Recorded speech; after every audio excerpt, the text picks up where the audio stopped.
Hey, good morning, sons, and whoever else might be tuning in through the ages that might run across this video.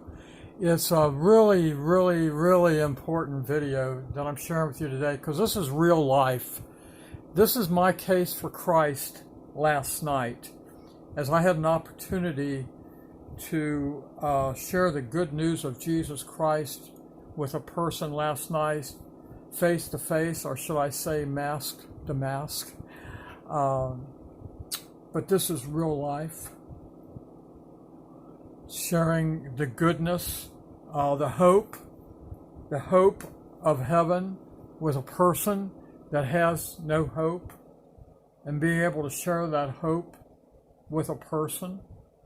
And so that's where I want to begin this video. And this video may go over several 10-minute sessions because there's a lot to cover to make a case for Christ.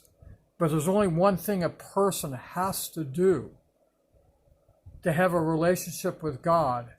It's just one thing and one thing only. And if anybody says any different, they're wrong. That's not biblical. The only thing you have to do is believe on Jesus Christ. That's it. That you believe on Jesus Christ. And that belief will change you. It will charge you, and it will check your life as you believe on Christ. So it's just one thing. Let's begin there. So you might be, as you're watching this video, be saying, well, who are you? Why do you think you have the truth about eternity? Well, back in 1997, a friend shared with me the good news of Jesus Christ, and I believed. And that belief changed my life. It's like telling a fish to quit swimming in water. Well, the nature of a fish is to swim in water. That's his nature.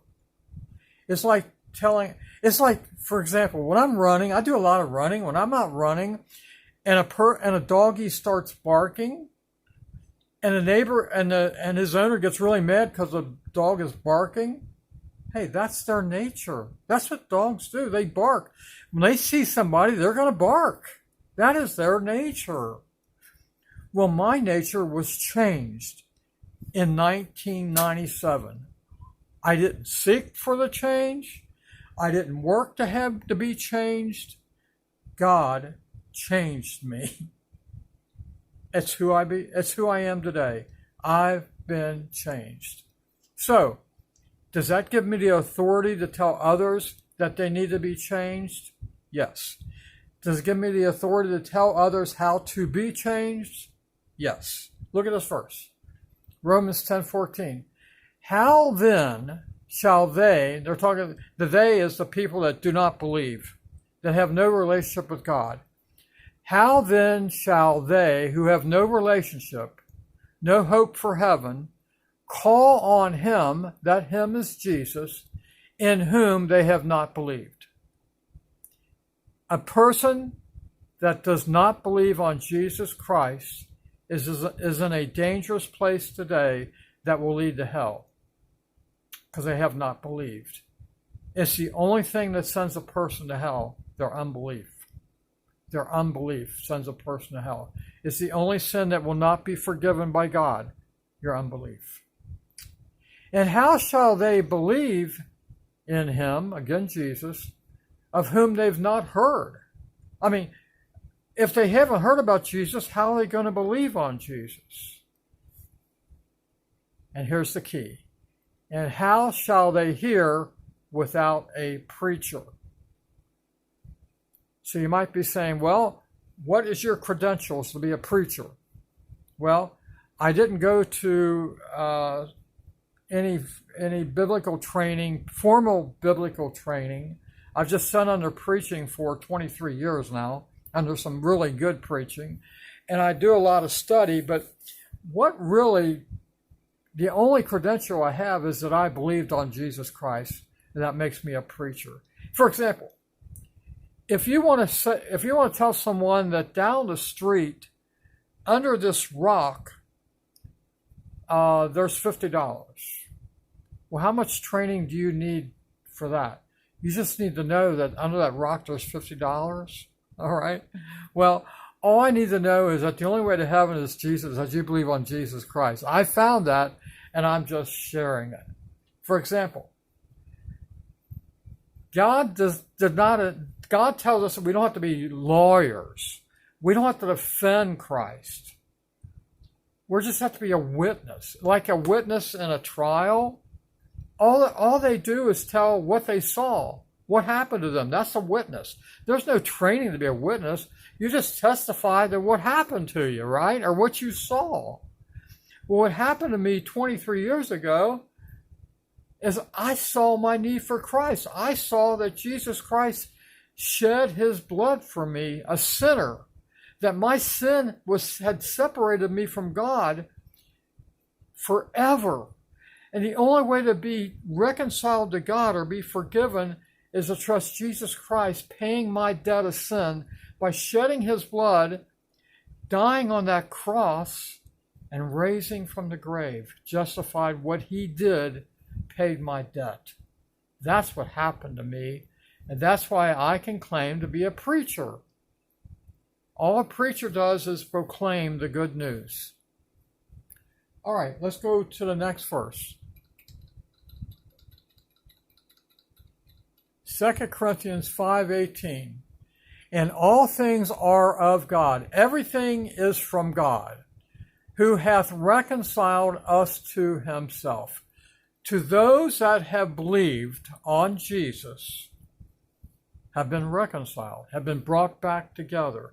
Reconciled means that you were broken at one point and you've been fixed in Christ, okay? You can't be fixed to have a relationship with God. It has to be through God. It has to be through Jesus Christ. Reconciled to us to himself by Jesus Christ. And look what happens. And hath given to us the ministry of reconciliation.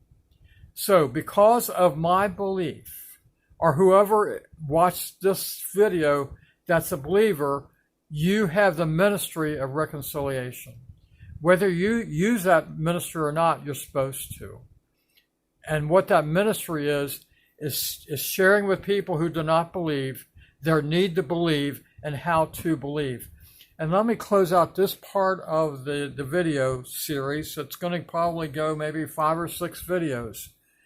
I don't know. But this is so important to understand is this belief.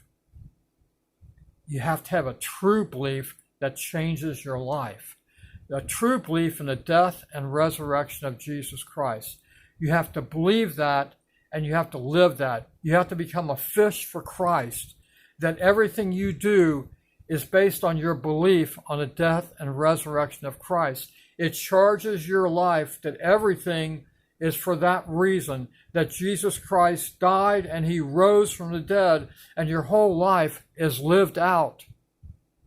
And whatever you do, it's because of that. And what you do is because of that.